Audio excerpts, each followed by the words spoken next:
Yo, what's going on, guys? It's your boy. Welcome back to another episode of my mini movie review. Today, I'm going to be reviewing the movie Antman and the Wasp: Quantummania. I went out and saw it in theaters last night. I gave myself a night to rest on it. If you wanted to see my initial thoughts and spoiler-free review of it, yesterday I posted a video that probably would be better. I'm definitely going to be spoiling things in this movie. But that being said, that's your spoiler warning. Let's go ahead and get right into it. So right off the bat, I want to go ahead and say that I do not think that this movie deserves all the hate that it's been given. I think that a lot of people are trashing it for reasons that aren't really justifiable, and I think that a lot of people are saying it's one of the worst Marvel movies to come out in a couple of years, and I think that that's very wrong. I feel like Marvel Phase 4 had a lot of bad movies, and this movie is significantly better than a lot of them that came out last year. I do think that a lot of people aren't seeming to realize that this is supposed to set the bar for Phase 5, and it's supposed to be starting off Phase 5 right, and I think it was a really, really good job. I think that it did a great job creating a great sci-fi, Star Wars-esque landscape for the characters to run around on and play on, and I think that it was a really beautiful scene. I think that everything they did with Hank Pym's character in this movie to make him more of a badass Ant-Man character was fantastic. I think that a lot of the stuff that they did with Janet Van Dyne was cool. I think that Michelle Pfeiffer played her really, really well.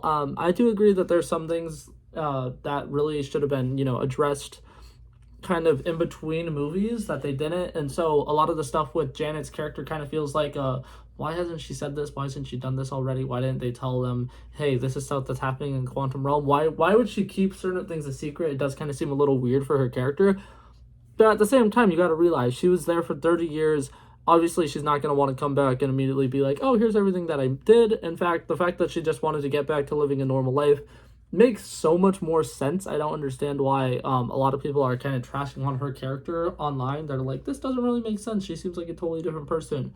It does make sense. Now, that being said, I think that both of those actors did a great job with their characters. I've seen a lot of people say that Hank Pym doesn't feel like Hank Pym in this movie, and I feel like if you think that, you need to rewatch the first two movies, because he does kind of seem like the same character he would be. I think that a lot of people are confused because they're comparing him to Hank Pym in the first movie, and in the first movie he's very much like, no one's using my technology, nobody's touching this, nobody's doing this. And I think that a big part of the reason why people are crapping on Hank Pym is because he's out like helping Cassie with all these different things, and he's doing a lot more research towards the quantum realm, and a lot of people are like, that doesn't seem of character of him. But now that he has his wife back from the quantum realm, it makes total sense for the scientist to go back to doing all the sciencey stuff he's been wanting to do for forever.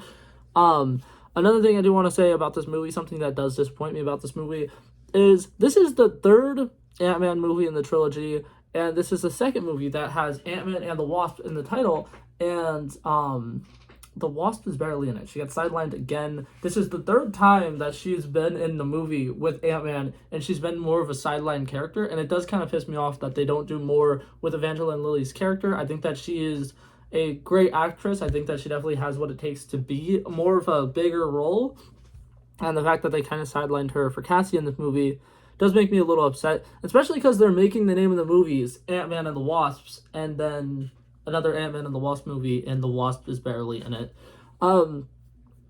Another critique I do want to give, I am low-key disappointed that in Kang's introduction into the MCU, this is the one that was supposed to introduce him as a conqueror. This is the one that was supposed to show he's a really big, scary dude. He mentions that he's killed Avengers, but he doesn't really necessarily kill anybody in this. And towards the end of the movie, during the final act, there's a part of the battle where his army is completely being swarmed with ants, and they're completely being destroyed. And then Kang is like, okay, I need to take things into my own matters. He comes down, and he starts fighting people, and he kills a bunch of people. And it is cool. It is epic. It is badass. But I really wish that they showed him killing off a character that was somewhat significant. Like, obviously, they're not going to want to kill off some of these new characters they introduced because they just introduced them. But at the same point, I think it would have been really interesting if he killed Quasm, or if he killed the Gentora girl. I think that the fact that they only showed him killing like one of the new Quantummania people that we were introduced to was kind of disappointing. He's supposed to be this big, scary, menacing guy, and we've heard him talk about how he's killed Avengers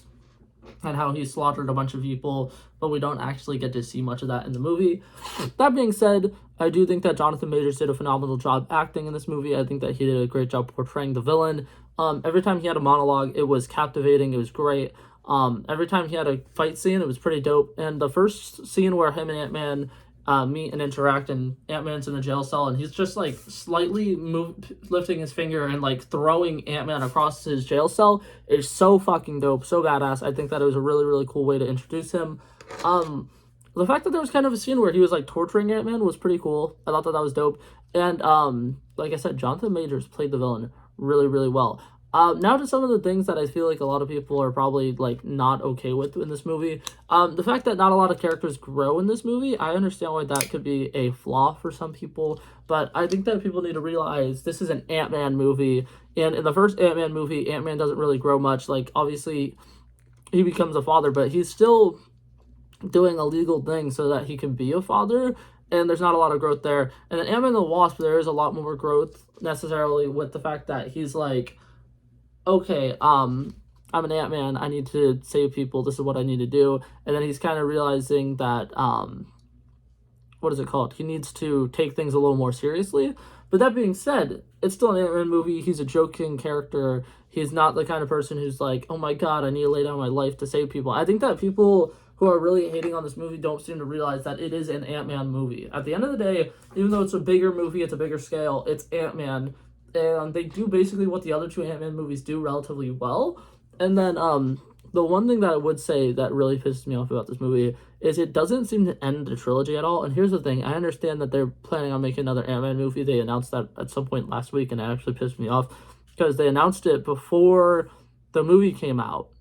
And you should not be announcing that stuff before the movie comes out, because then people are going to know, oh, some form of Ant-Man lives through this. Like, obviously, it doesn't necessarily mean that Scott Lang is living through this movie, but, like, some of the Ant-Man characters are living, and they're planning on making another Ant-Man movie. That's fantastic. You'll love to see it. No, but, what was I going to say? Ant-Man and the Wasp: Quantummania was pretty good. I think that it definitely is getting way more hate than it should have. And then another thing that's throwing me off is so many people are like, oh, well, it just tried to do so much world building and it didn't focus on its own story. I'm pretty sure the storyline in this movie was pretty great, pretty straightforward. It was, Kang needs to get out. Kang really wants to get out. He needs this power source to get out. Kang got the power source, and now he's trying to get out, but you guys are messing up his plan, and he's pissed about it. It's a pretty straightforward plot. I don't see where there's a lot of like, oh, there's a subplot that's just trying to set things up, and oh, there's a subplot that's just trying to set things up. No, the majority of the plots are reaching towards the end goal of the movie, so I don't see why so many people hated on it.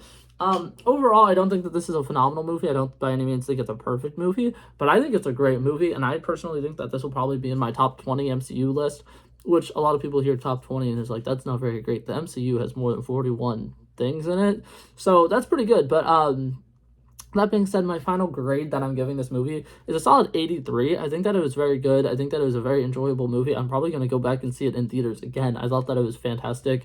All the CGI and visual effects with the quantum realm were fantastic. A lot of the characters in it were fantastic. I think that a lot of people are just overhating on it. But that being said, obviously I definitely would recommend going out and watching it and giving it your own opinion. Because I am biased towards the Ant-Man movies. They have been my favorite movies in the MCU for the most part. So this movie, to me, I thought was perfect because it had the same vibes as an Ant-Man movie. It introduced a really cool villain. I thought it was great. But yeah, that being said, that's it for this video, guys. Hopefully you guys enjoyed it, and I'll see you guys in the next one. Peace out.